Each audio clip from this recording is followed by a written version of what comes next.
So here we're looking at bad water pump which was just replaced on a 2011 Ford Edge with 172,000 kilometers. So you can clearly see it's really noisy. So all that noise, and it's okay. It got stuck as well. I can't rotate it anymore. So that's a bad bearing on it.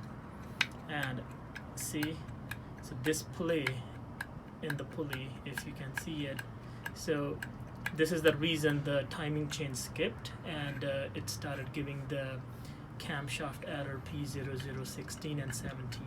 So if we see on this propeller side, I don't know if you can see it or not.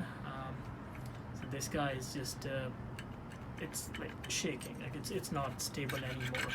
The bearing is too noisy, and the whole thing is in pretty bad shape. So this was replaced yesterday. Gave them all the regional parts, the water pump and timing chain, and after around $2,500 the car is in perfect shape back. So yeah, I just wanted to update you guys.